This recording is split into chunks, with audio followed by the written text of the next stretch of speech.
What's up, y'all? It's 10 at 3 time in Tennessee. How are you? Hope you're well. Hope everything is going well in your world on this Friday, January the 2nd, 2026. Already one correction to make. I wrote 2025 on the top of my notepad here. It's going to happen for the next few days at the minimum. Got that corrected into a 6. But I hope that the grogginess is away. I hope that you've got clear eyes, full hearts, can't lose now after waking up on January the 1st and dealing with the things that you always deal with when you wake up on January the 1st, or at least a lot of people do. That's how life goes. I got to tell y'all, this is a day. A little bit. It was a night last night for sure. Yes, it was. And that, man, later we got to talk about that Sugar Bowl. What a game. The playoff finally gave us something that was super, super awesome. After back-to-back blowouts. what a game, man. What a game. And I think the funniest part to me was I was sitting there and my mom was up watching that game and sent me a text that said, "Hey, Georgia lost," which is always funny because I'm like, did you think I wasn't watching the game? Right. It's stuff, but she's still up. She's giving it a go, and then she sent a text a minute, maybe Georgia lost? ? And then another one, did they lose? I'm like, eventually, yes. There was a shot there on the field with Ole Miss's QB going, "What is going on?" You could just read his lips. What is happening after here? the third victory, or close to the third victory? Yeah, do you get an automatic pass to the finals now because you won that game 3 times? What a game! And then Georgia with the just tremendous fake punt call, and then the fourth down.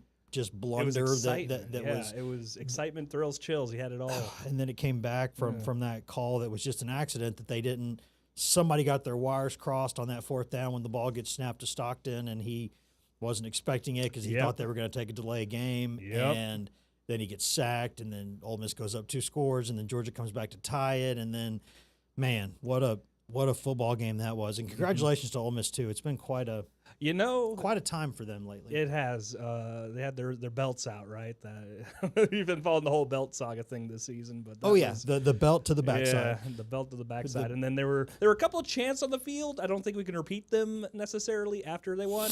No, but I think it involved a certain coach. I've heard. What's funny is how many different places have used that exact same chant now. I have heard it now in multiple locations. I feel like we heard it here at some point in this millennia. No, I got to tell you, the way that Lane Kiffin leaves a place is just, it's chef's kiss. It is the carnage left in the wake of everywhere he goes. And I've said this before. I'll say it again. I have no qualms in saying this, Tom Barclay. Yep. I like Lane Kiffin. Maybe I shouldn't say that. You probably shouldn't here. But it would be okay to say it in a covered him for in a market where he didn't coach it. Well, outside of LSU, I enjoyed covering him. I didn't sleep a lot that year, but I enjoyed it, and I still have communicated with him since he's left now and then, and still follow each other, see what's going on, because Lane's always paying attention to things everywhere. Yeah, and it's one of those things that he's kind of like. It's like that crazy cousin or something where you're like, a couple times a year, you're pretty fun. But if I lived in the same city as you, I don't know that I would love it. But tell you just roll into town for the holidays. It's kooky. It's a little fun. Even my barber has a story about old Lane Kiffin. I think you probably know the story too because it's that one over there near Sequoia Hills, right? Where he owes them some money. Yep. There are That's one of the classic Lane stories. There are some tremendous, and some that I am fairly certain.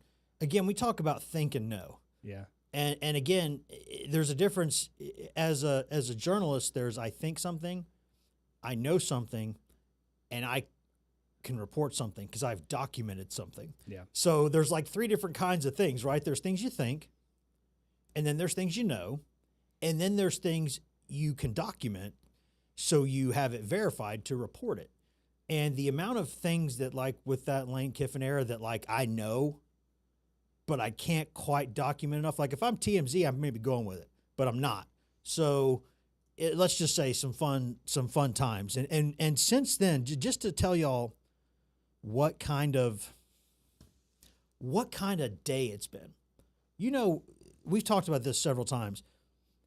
Tennessee lately there's been a strong propensity for news to emerge beginning at 4:01 p.m. Eastern. Yeah, that's because I found that out last night. We go off the air at 4, and let me tell you, they come hot and heavy right after 4 o'clock. They like to keep it a little bit quiet between the hours of 9 and 4 a lot of times. They also love holidays too. For right some after reason. 4, whew, and yesterday, right when we left, of course, it emerged that Tennessee was parting ways with Kurt Schmidt, the strength coach, which is a huge deal. I'm not exaggerating when I say this.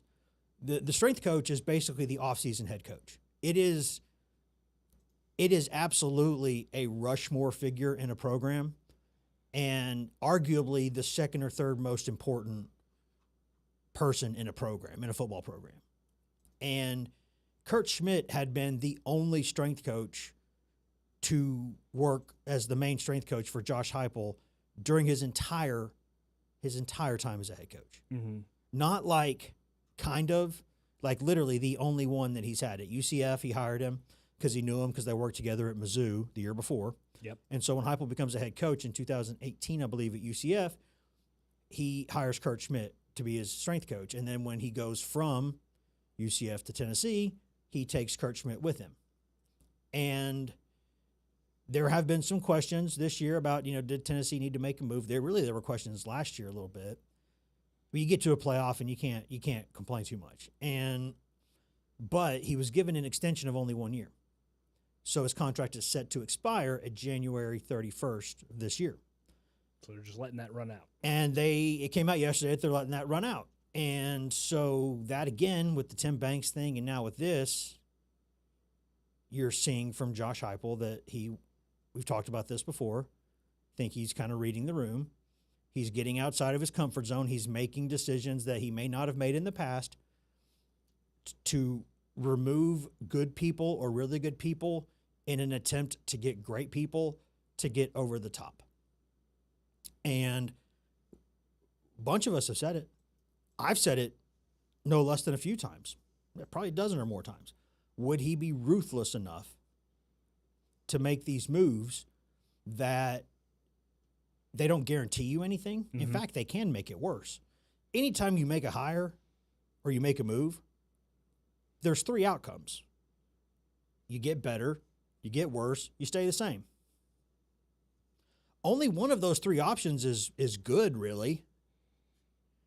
But you can't, no risk it, no biscuit. And so people have wondered, and I think fairly so, would Heupel do those things? And so when that happened yesterday, I could have talked for an hour today just about how important that Kurt Schmidt news was. Because now who are they going to go hire? What are they going to go do? And this is, again, expanding on this storyline of what Heupel needs to do to get things where Tennessee fans want them to be and expect them to be and, frankly, pay for them to be. Mm-hmm. And since then, a topic that I could have spent an hour discussing just on its own, 5, 6, 7, 8 things that are also huge stories have emerged since then. So it's silly season, ladies and gentlemen. It's silly season. But something that is not silly, which we will discuss first, is the Joey Aguilar situation. That is, you read a headline, you read a story, and straight away it can look serious. But I stress when I say this, we don't know enough to know just how serious this is or was. And I don't mean that in any sort of dismissive way at all. Not at all. Be very clear about that. I'll poke at the table. I'm not taking this lightly at all. I am not diminishing this at all. I am saying we don't know just how serious this is or was. In fact, it could be much more serious than we think it could have been less serious than we don't know. But the headline, and credit to Ian Rappaport, former Alabama football beat writer years ago. Now he covers the NFL and does a tremendous job breaking a lot of news at the NFL level. And he apparently still got some contacts in the college game because old Ian, or I guess he could have gotten it from an NFL scout or GM or somebody. But news broke that Joey Aguilar had a benign tumor removed Friday morning, this morning, that was pressing on his shoulder, his biceps, his tendon, and causing pain and discomfort. Now, again, I say, I don't want to assume. I am guessing, and I've put out texts here to try to get confirmation on this, and I don't have it yet. I want to make sure it was his throwing shoulder because it makes sense that it would be his throwing shoulder. Yeah, it's not clear exactly which arm it is. Now, again, a even a benign tumor in either shoulder or bicep is it's they say there's no such thing as minor surgery, because if you've ever had surgery, there's no such thing as minor surgery. Had a few of them myself. They're not minor. None of them are. But there's probably no such thing as like a minor tumor.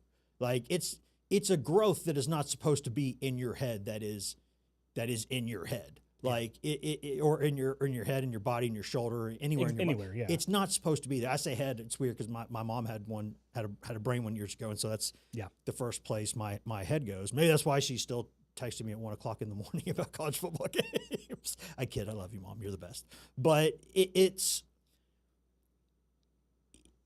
was causing discomfort and weakness, and he played through it for what we can say is at least. It happened at least 8 weeks ago, maybe. And that's when it was found. So, there's probably some issues before then. And you're like, oh, did I get hit? What's going on here? Did I stretch something out? And then a young guy like that, you're not going to think. First thing to go to your mind is not going to be a tumor. I'm imagining here, where your head goes in a situation like this is you go, okay, I'm guessing he had some weakness or pain in the shoulder, and he went to the training staff about it.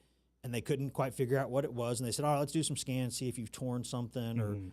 And then they go, "Oh, well, this is actually much worse than that. That's a tumor." And so, then I'm guessing they test and find out it's benign. So, can you play through this? Do you want to play through this? And he said he played through it, and in an era where no one would have batted an eye if he had said, you know what? I'm going to go ahead and shut this down. It's a tumor. I want it out of my body right now. I know that this will end my season, so maybe end my college football career pending the lawsuit and all that. But no one would have batted an eye. You do you. You want that. You have a tumor in your body, an unnatural growth that you want removed. Yes. You need to get that out. He didn't do that. He said he wanted to finish the season. And then I imagine you go through the Oklahoma game, and then you learn that you're almost certainly not going to be in the college football playoff. Technically, there was a chance, but even then I said it's such a small chance, there's almost no way this happens. At that point, he still says, no, I'm going to play through this. And because at that point, you're thinking, okay, well, you're not going to get to the playoff. If you get the surgery now and you don't win the lawsuit, you can still, at that point, you will be back for, pro day. You'll be back for combine. You'll be back for these sorts of things, right? But he says no, and he wants to play through it. And then Tennessee, the second half against Vanderbilt happens. We know well how that went. And at that point, he said, I'm going to go ahead and play in this bowl game that doesn't mean anything. And it's like, it was one of these things where I say before that there are things that happen where you tip your cap when they do happen, but you don't blame anybody if they don't. Like when somebody says, I'm going to go ahead and play through something, I'm going to play a game that doesn't matter, risks, some things, you tip your cap. But if somebody says, no, I don't want to do that, it's not reciprocal, right? You don't blame somebody if they don't do that. Right. And so, but that, and I stress this again, we don't need to know. It would be helpful to know. exactly which arm it was, exactly how serious it was, exactly how much pain and discomfort it was causing, exactly what the timeline was. So I stress there's a lot we need to know here. But I think this just, no matter what, it says a tremendous amount about a young man who everybody over there was quite fond of anyway. Mm-hmm. And just to give you reference on how quiet this was kept, there are someone in the program when I was sending out texts about, hey, guys, was it his throwing arm? Just, hey. And one of the replies that I got back was, I'll be honest, I don't know, because I heard about it when you did. Mm-hmm. That's shades of the Chris Lofton situation years ago when he played through, when he had testicular cancer and he had the tumor removed during his senior season, and only a handful of people plus the doctors knew. Even some teammates didn't know. His roommate knew because, Chris was at night getting sick in a bucket all night. And so you can't hide it from your roommate. They're going to know, right? Roommate's going to be like, hey, you all right, man? So he had to know. But, it's, I'd be interested to know just exactly who knew this and who didn't and how serious it was. But it's still just the bottom line is, it's, man, that's impressive because he played in a couple games that did not mean hardly anything. Mm-hmm. And the last game, which meant absolutely nothing. But it is a selfless thing, and it seems that way. But there's also components of it where you go, okay, he knows that we'll see what football is like for him after this. He just wants to play with his boys, right? Like that. And that would be more than enough reason. But I'm saying, like, it's not just you're doing it for them. You also might be doing it for yourself. But no matter what, you're showing some stones to do this. Mm-hmm. And it's a great story. I hope that we can get Joey or someone in his family in here or on the air through Zoom or something at some point and talk about this, because I think there's a lot to parse over with this. Absolutely. But it's, just what a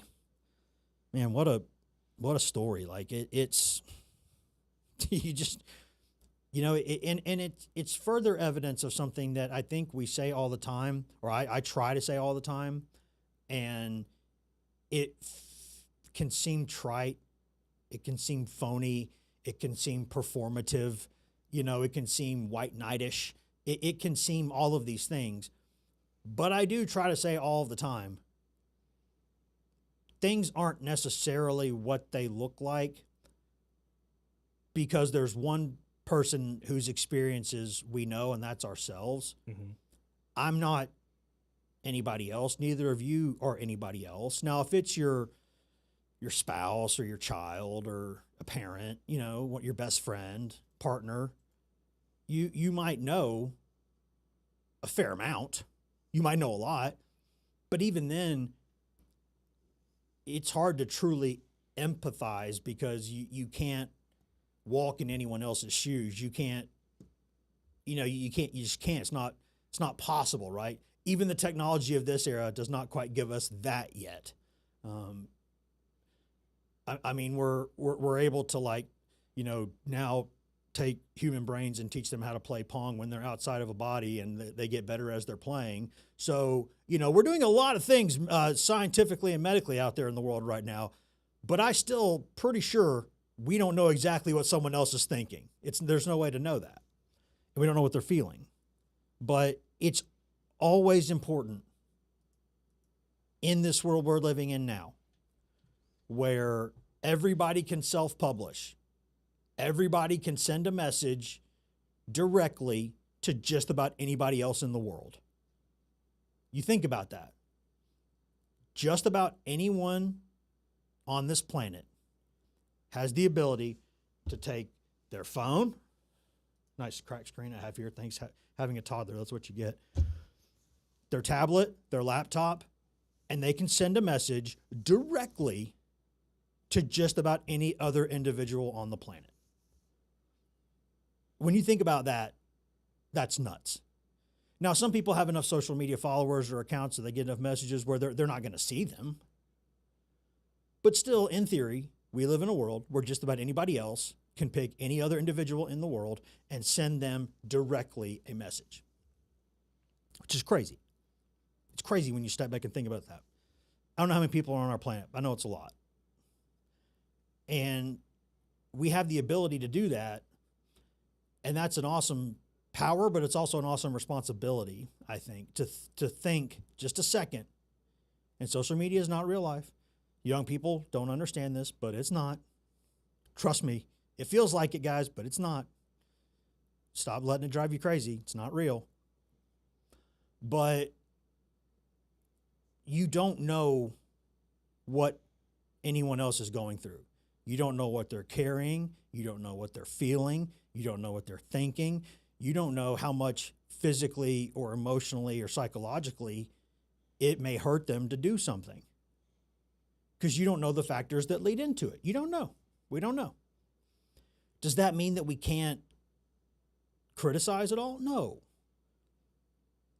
But it ought to give perspective to things. Like if, for instance, you're thinking, man, there were some throws that Aguilar made early in the season that he just, man, they just could have been a little bit better there late in the year. Well, if he's got a tendon pushing on something causing pain, discomfort, and weakness, could be part of it, right? Could be part of it. We don't know. When Chris Lofton was a senior at Tennessee, if he wasn't, he was producing, but he wasn't producing at quite the same level. He was still an All-American, but was he the same explosive athlete in some ways? Because between his sophomore and junior years, he'd gotten so much more explosive as an athlete. And you're thinking, man, he's still doing great, but it's not quite the same. Well, consider the possibility that he might be, I don't know, playing through testicular cancer recovery. Just think about that. Yeah. So you think about all these things. It doesn't mean you can't criticize. Not at all.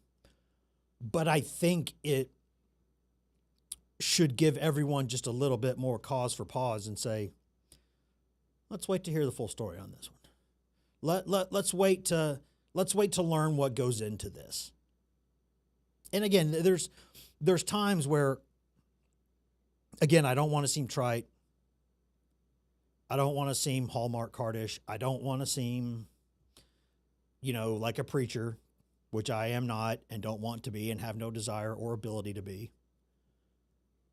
But sometimes these things can serve as a nice reminder of, you know what? You don't know what anyone else is carrying.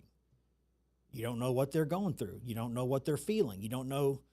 I mean, I was completely, well, I don't want to say completely unrelated, mostly unrelated.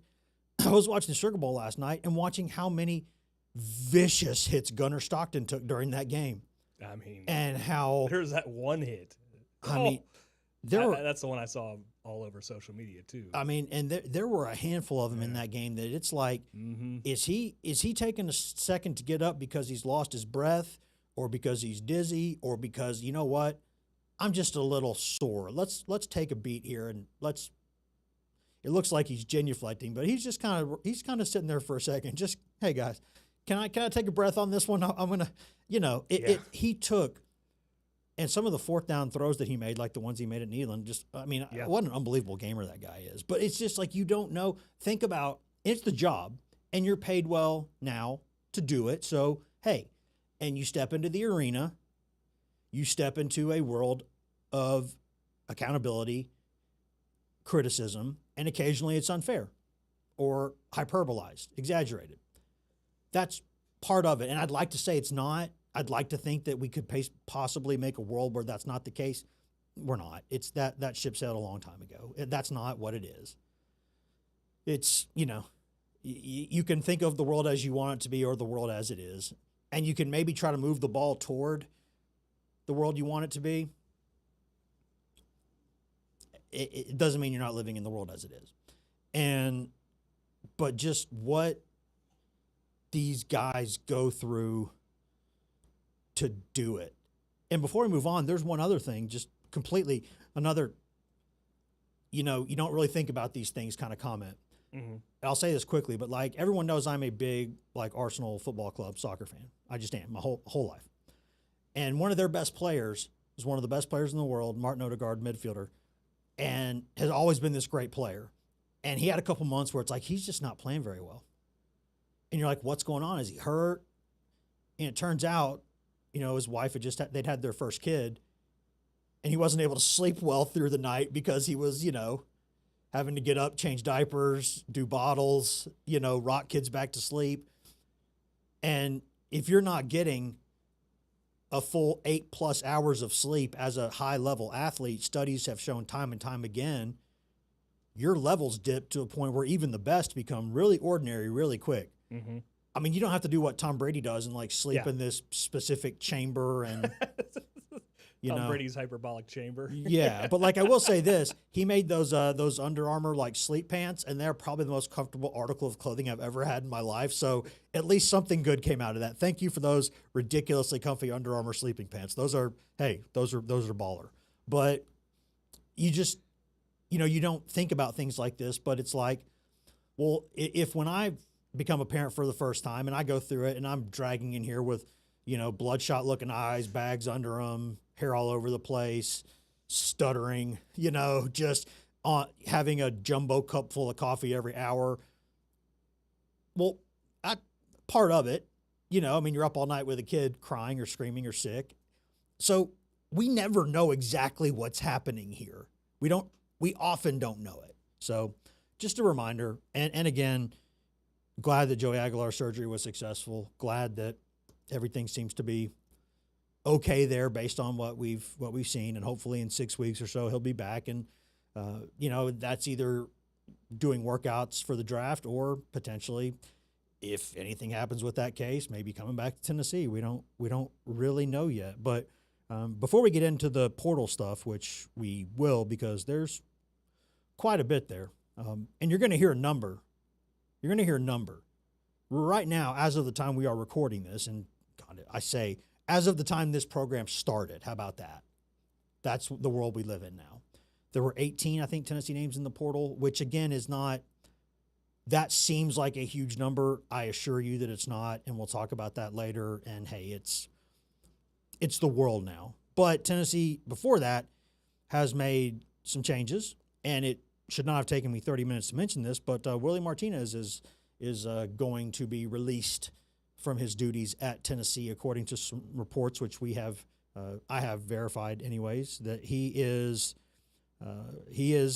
again another decision here that Josh Heupel has made, that everybody likes Willie Martinez, man.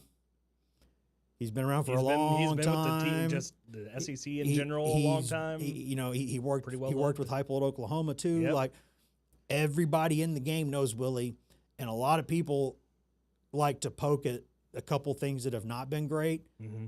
He's been a heck of a defensive coach for a long time, and if he's not, he's not a Hall of Famer or anything, he's a good football coach. There's a reason why a lot of people want to bring him in and if he wants to keep coaching, he'll have a job like that if he wants one. He's Willie Martinez.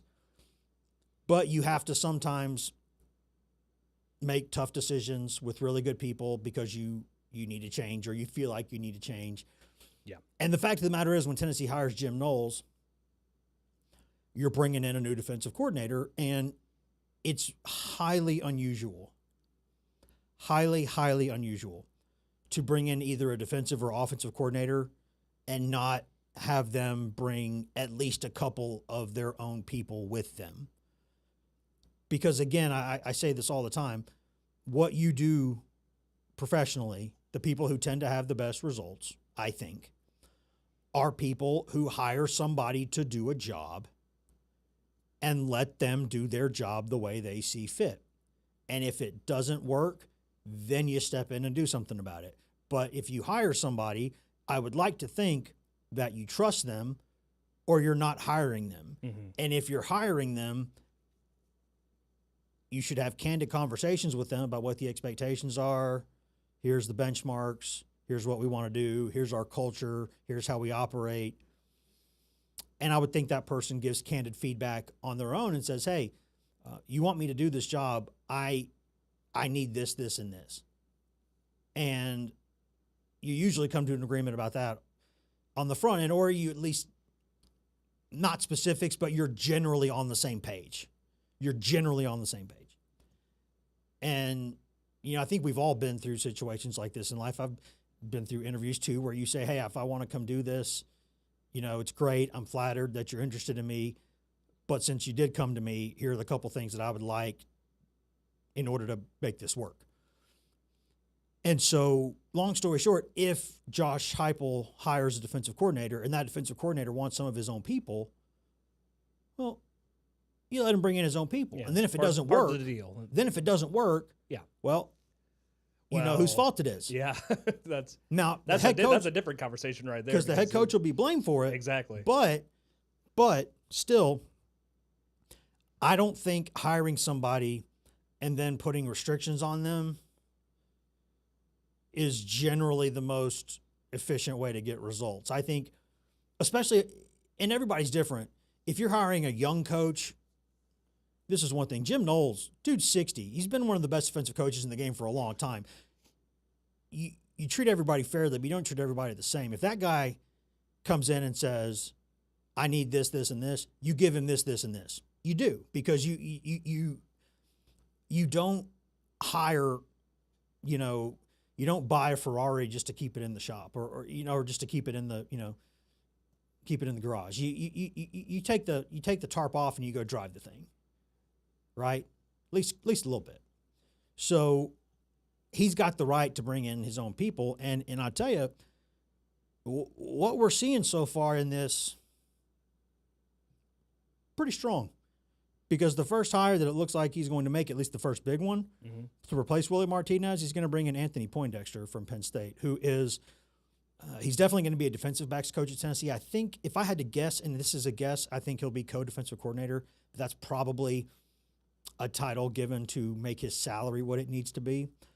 But this is a very, very, very good football coach who was an excellent football player, a college football Hall of Famer as a player from his days at Virginia. And he's coached, he's won a Super Bowl with the Ravens. He's been at Penn State. He's been at other places. He's a very, very good football coach and a guy who people know and a guy who can recruit and a guy who this is a big-time hire. This is a big-time hire. This is a big boy hire. So this is, again, generally speaking, defense not been Penn State's issue. And there was the UCLA game this year. I get it. Sometimes Knowles' defense takes a couple years to learn, which, again, we've had discussions on this. We don't need to keep doing it. But if you hire someone for a premium job and pay them premium money and you know that you might not get the best for a couple years, that's a hard sell. I understand that. So they're going to have to hit the ground running. They're going to have to for many reasons.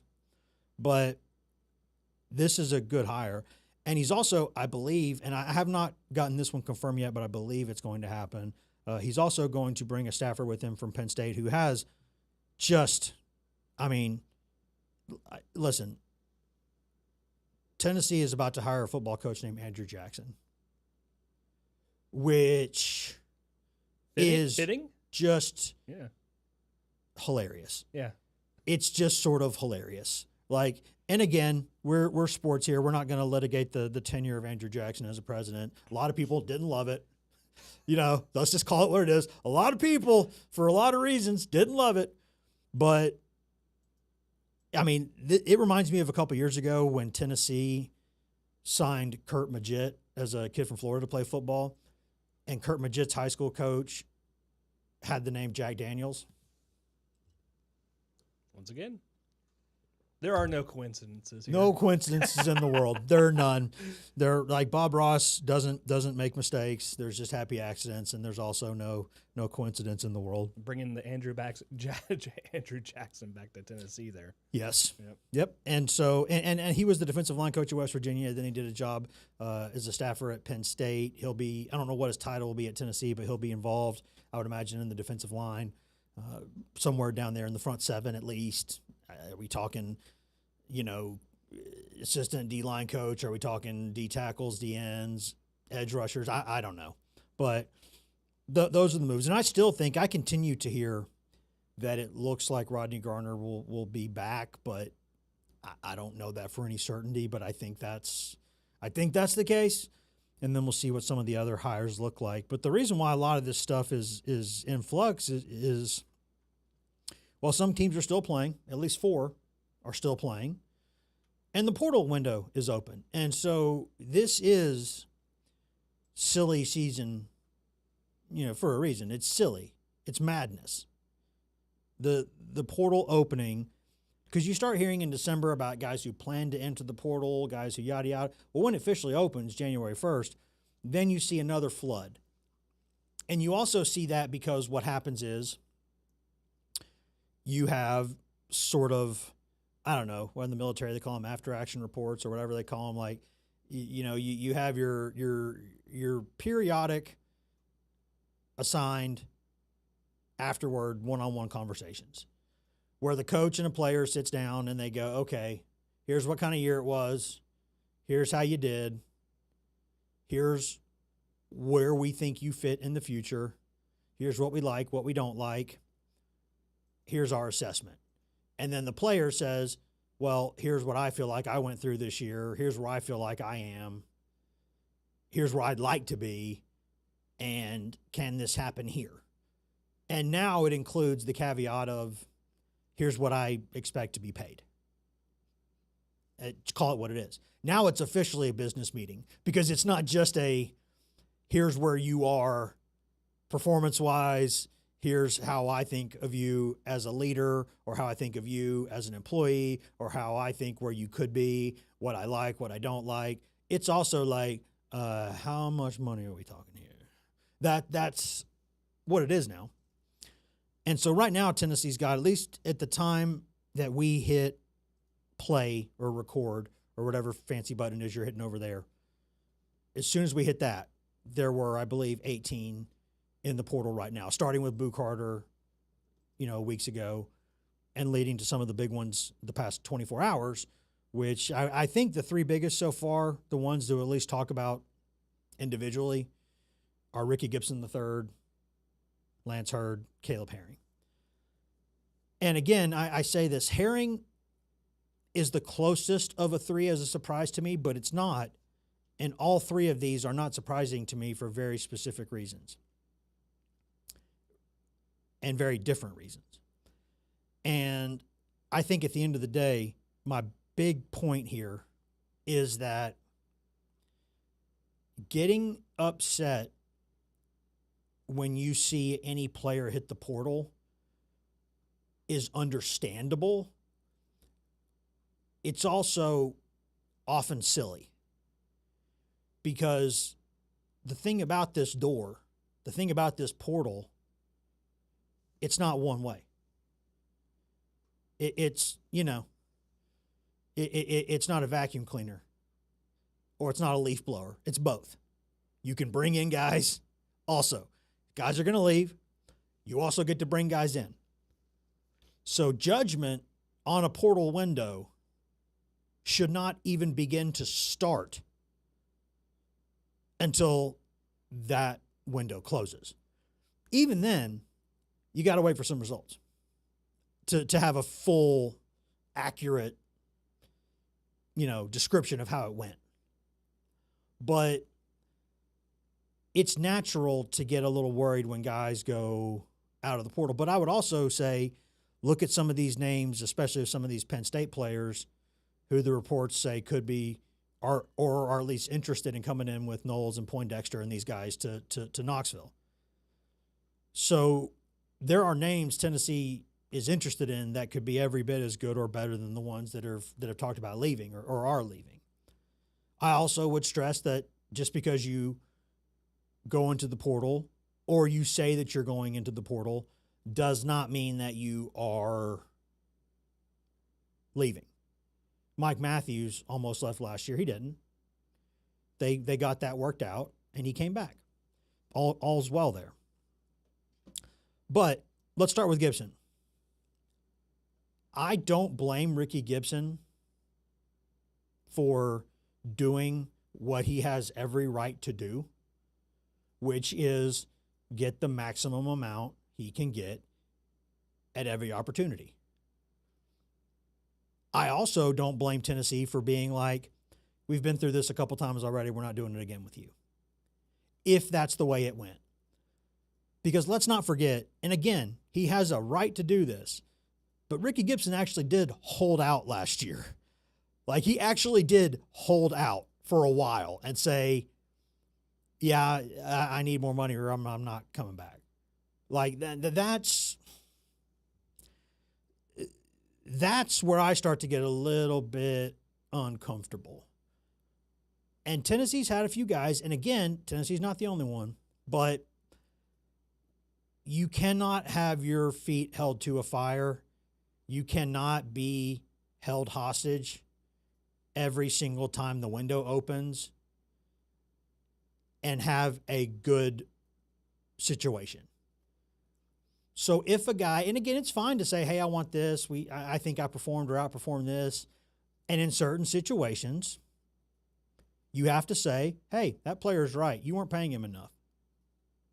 That happens. And in that case, hey, man, that's fine. Go negotiate more. That's fine.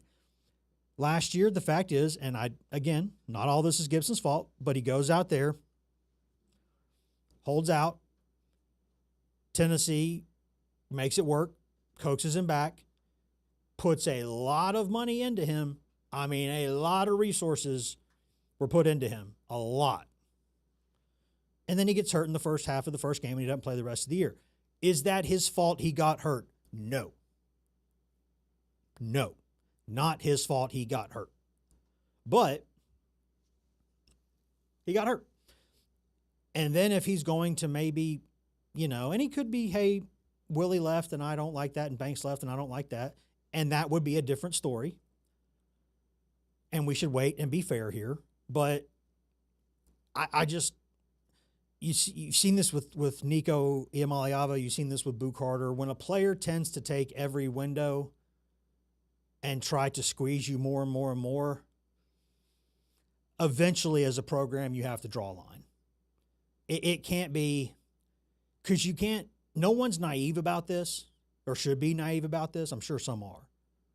But money can't be the only reason somebody is with you. If you have too many guys in a program who money is the only reason they're there, you're going to have a hard time getting, generally speaking, you're going to have a hard time having the connectivity and the chemistry that you need to compete or to win championships at this level. It is what it is. You have to pay to get guys. There's period. Nobody needs to be naive about this. But I think in the past couple of years, Tennessee has had a few too many guys who money may have been, if not the main reason they were there. And the money's got to be good because you're at Tennessee, you're trying to compete with the other Predators. You're going to have to pay. If you don't pay, you got no chance. But you still have to have people who feel connected to what you're doing in the building. And if it's hey, hit this number and I'll play here, that's fine. But they've also got to be totally bought into what you're doing. And if they're not, then I think eventually you can't let it be known. If everybody in your program knows that you can just go threaten them to hold out at every time the window opens and they're going to have to pay you to keep you, at that point you have no control over your organization. So you have to, it's a really fine line there, and I'm not saying it's easy to do because it's not, but you got to do that. So Gibson's a very, very talented player. I think he'll play in the NFL a long time if he stays healthy. But if he leaves, I think there's guys Tennessee can go get, and they can be okay. They're going to have to buy basically a whole new secondary, though, except for Ty Redmond. But that's the world we live in now. So, again, that portal goes both ways. You can cry over it, or you can take that money that you would have spent on these guys, go spend it on others, bring in new guys, build a team, let's go. You can complain and cry about how it is, or you can operate in the world that's reality, the one we live in, and try to win. That's what I'd do. Lance Hurd, I think he wanted a fair amount of money to come back, if I'm being honest. And I also think that he probably wanted to play left tackle. I'm guessing he did. They almost always do. Darnell Wright moved to the right tackle spot later in his career, and good thing he did. He's still making a lot of money. He became a first-rounder. It worked out for him. But I think when you have David Sanders, you're going to play David Sanders at left tackle going forward. And Lance Hurd, I think, wanted a lot of money, and I think he wanted to play left tackle, and I don't know if Tennessee can guarantee that. So, again, I'm all for saying what you got to say to get somebody as long as it's true. And I think you got to be realistic and say, hey, we love you, but here's the position we see for you, and here's what we think we can pay you or we'll be willing to. And then if both sides don't agree, then you got to go find somebody else. That doesn't bother me. I'm not surprised at all with that one either. And Caleb Herring initially surprised me a little bit. But then I thought about it some more, and I went, you know what? I understand this. I think he's a good player. He's a good edge rusher. But I also think he's a thin edge rusher. I think there are certain, like that kind of Leo role in some defenses, like in what Tennessee was running with Banks, guys like him I thought fit. Traditionally speaking, Jim Knowles has guys who are a little bit bigger on the ends, maybe guys who are more like a Tyree West size or somebody like that, or about that. And I don't think Caleb Herring ever really had that kind of, I don't think he had the frame to get that size. And so I'm guessing, because Caleb Herring is a good enough talent at a premium enough position, an edge rusher, where somebody's going to pay him really well to go play football for him.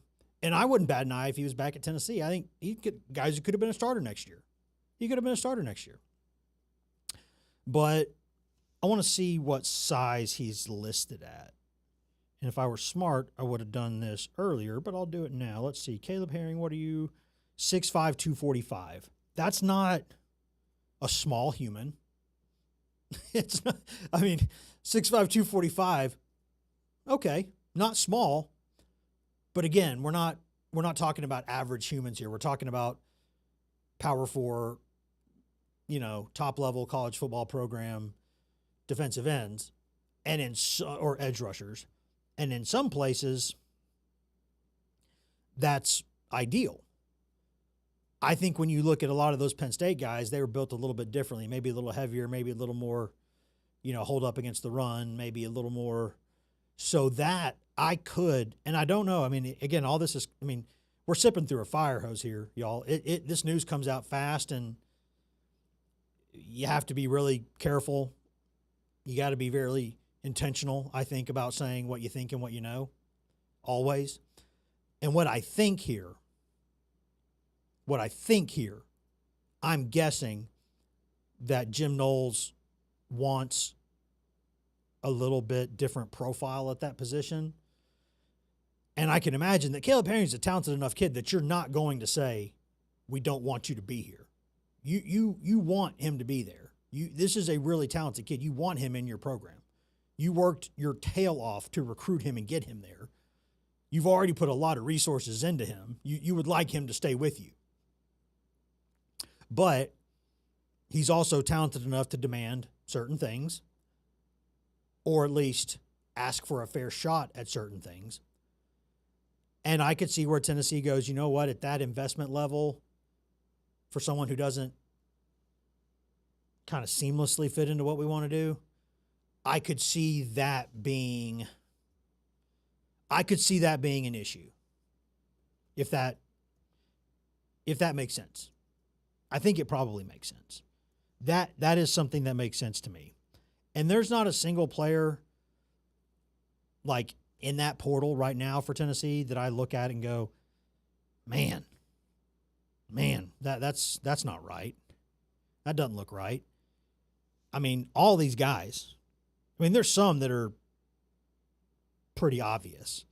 Like Amari Jefferson was not gonna play a lot at Tennessee. That's fine. Bennett Warren maybe surprised me a little bit, but I think he's a nice young offensive tackle prospect. I think he could have a chance. And you know what? No matter what, thank you for your service, fella, because he was the fake injury guy on PATs this season, or he's had that role before. And if you know Tennessee football, you know what I'm talking about. But some of these other guys, I mean, Peyton Lewis, I got that one. It makes sense to me. Merklinger's pretty obvious. Trevor Duncan makes sense. That's fine. Marcus Goree Jr. makes sense to me. Lindstrom makes sense. Wallace makes sense. A lot of these guys, like, as long as you replace them with similar size kind of bodies and athleticism, you're fine. And some of these guys, and this is no disrespect intended here, some of these guys I think you can upgrade from. I think some of these guys, you're not really at all bothered by the fact that they're leaving. But the bottom line for me here is, and this is for me, it's not for you. You think however you want to think. I think I look at this number, and it's going to grow. It's not going to be 18 guys. It's going to be more than that. But remember, that goes both ways. Here is the challenge, though. I'll wrap up with this today. Tennessee has been pretty selective in the portal the past few years, which means that, and I think honestly, when you look at it, Tennessee's batting average in the portal is pretty strong in terms of the percentage of guys they got that fit and that produced. They've done a really nice job in terms of the batting average of guys that they've brought in. The issue is, frankly, they're going to have more of them, which means that you're going to be, anytime you add to a sample size, your percentage of hits most likely is going to go down.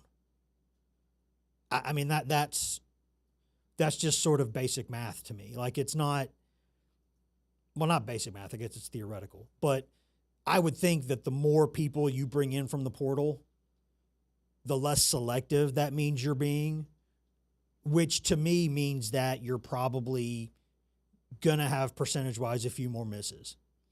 But Tennessee, in the Heupel era now, they've been stacking recruiting classes at a pretty good clip.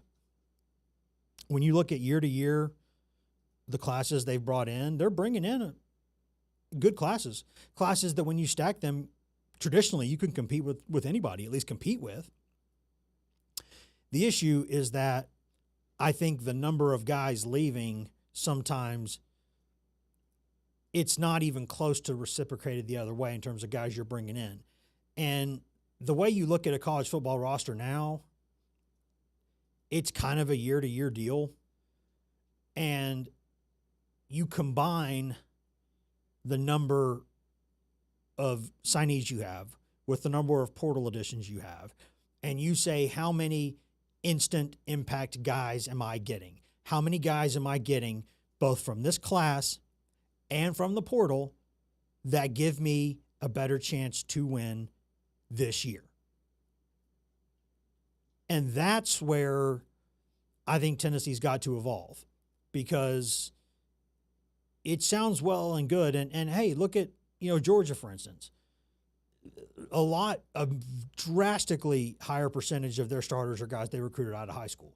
Now, they've brought in some big-time transfers, too, because everybody does, or everybody except for Dabo traditionally. But it's you need to be bringing in a larger number of people compared to what you're losing on an average basis.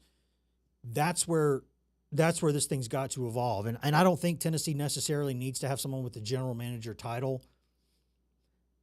Again, I don't care what you call it.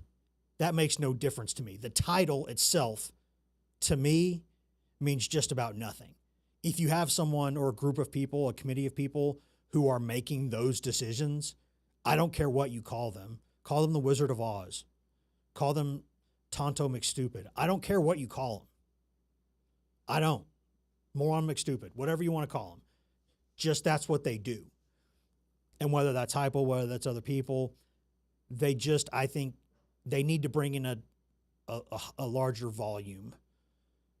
I think that's when you look at what college football is right now, and that comes with the risk, of course, of changing your culture in a way that you don't like.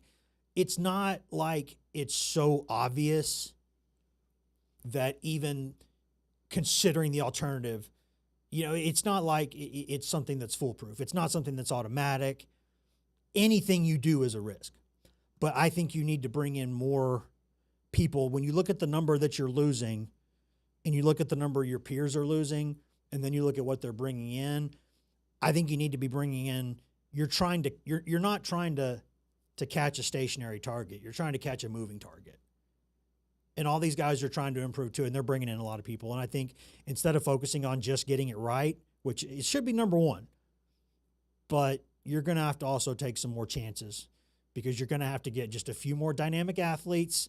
You're going to have to fortify a few positions because we've seen how thin those margins are. It's razor thin between being good and really good. And then from really good to great's even tougher. I don't know if you can do that, but if you're Tennessee, I think you can at least get closer to that level if you bring in a few more people and be open to more ideas. And I think the good news there is it looks like Josh Heupel is starting to see a lot of these things more clearly. Proof's in the pudding, but I think he's starting to see some of these things the way he needs to see them, and we'll see how he does in the next few weeks in learning all this. Guys, have a really good weekend. Be safe out there.